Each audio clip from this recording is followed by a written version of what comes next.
Good morning everyone. Good morning. तो ये रहा जी मेरा इस बार का टेस्ट पेपर और कितने मार्क्स आए हैं वो तो आपको थंबनेल देख के ही पता चल गया होगा कि इस बार मेरे मार्क्स कितने गंदे आए हैं। और कोई भी ऐसा एक्सपेक्ट नहीं कर सकता था कि मैं इतने गंदे मार्क्स लाऊंगा, या फिर मैं खुद ही एक्सपेक्ट नहीं कर रहा था कि मेरे मार्क्स इतने गंदे आएंगे। लेकिन ये मार्क्स इतने गंदे आए कैसे, क्यों आए, क्या की मैंने गलती, वो सब कुछ आपके साथ शेयर करने वाला हूँ मैं इस वीडियो में। और उसीलिए मैंने एक आज OMR सीट भी लाई है। तो आज आपके साथ पूरा डीप डिस्कशन करूंगा कि क्या की मैंने, कि इतने खराब नंबर कैसे आए, क्या गलती कर दी मैंने। और ऐसा बिल्कुल मत सोचना कि ये गलती मैंने कर दी तो आप नहीं करोगे।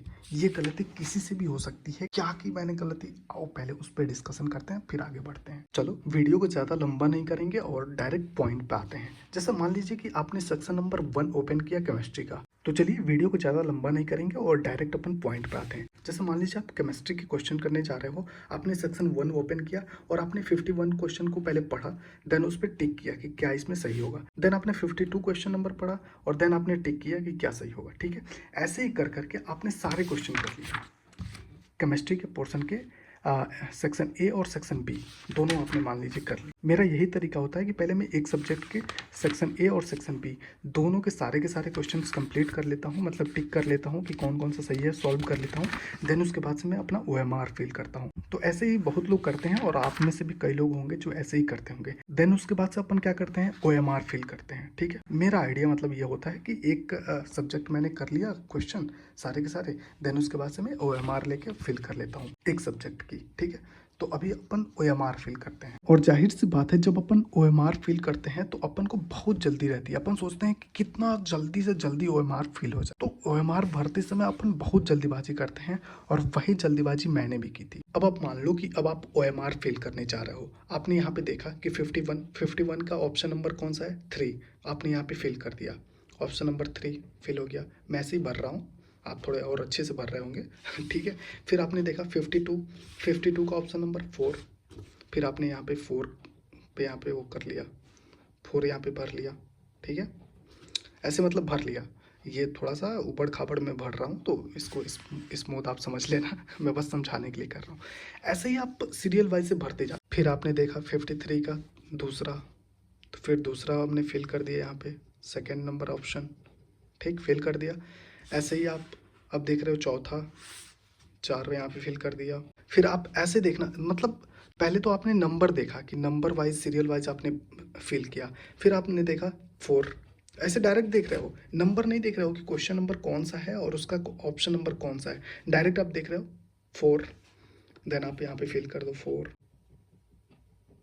4 कर दिया। देन आप देख रहे हो यहाँ पे सेकंड, देन आपने सेकंड,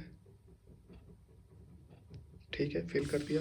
देन आपने देखा सेकंड, देन आपने सेकंड फिल कर दिया। देन आपने देखा कि सेकंड फिर से, फिर आपने सेकंड फिल कर दिया। ठीक है, पेज पलटने के बाद से ऐसे ही आप डायरेक्ट भरते जा रहे हो, सारे के सारे ऑप्शन भर लिए। अब गलती कहाँ होती है वो मैं आपको बताता हूँ। जैसे देखो अपन भरते आ रहे हैं, जैसे देखो मैंने 61 तक यहाँ पे फिल कर लिया। ठीक है, 61 तक, और मैं लगातार बस देखते जा रहा हूँ कौन सा सही है। 61 हो गया। ठीक है, लेकिन यहाँ तक तो सब कुछ स्मूथ आता है। लेकिन जब कोई ऐसा क्वेश्चन आ जाता है जो अपन छोड़ दिए होते हैं, मतलब वो अपन को नहीं आता है, जैसे मान लीजिए 63 वाला है, वो मुझे नहीं आ रहा है और मुझे उसे छोड़ देना है। ठीक है, लेकिन जब अपन OMR भरने जाते हैं तो ये हमें ध्यान नहीं होता है। बस हम देखते हैं, हमारे सामने होता है कि हमने ये क्वेश्चन छोड़ दिया है, लेकिन हमारा ध्यान होता है कि अब 1, ठीक है, और अपन आके यहाँ पे 1 पे 63 के 1 पे ही यहाँ पे गोला बना देते हैं। ध्यान से देखना, अपन गोला बना रहे हैं 63 पे, और ये ऑप्शन नंबर 1 जो है वो क्वेश्चन नंबर 64 का आंसर है। लेकिन अपन क्या किए, 63 में 1 वाला भर दिए।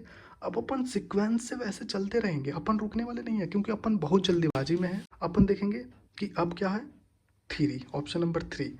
अब अपन क्या करेंगे, 64 में ऑप्शन नंबर 3 भरेंगे। ऑप्शन नंबर 3 भर दिया, जबकि 64 में ऑप्शन नंबर 1 होगा, और हमने क्या भरा है 64 में ऑप्शन नंबर 3। हमने अपने पेपर में तो बिल्कुल सही सॉल्व किया है, लेकिन OMR गलत भर दिया है। और यकीन मानो यार, एक गलती की वजह से आप ऐसे ही सीक्वेंस पूरा भरते जाओगे, पूरा का पूरा OMR भर जाओगे आप।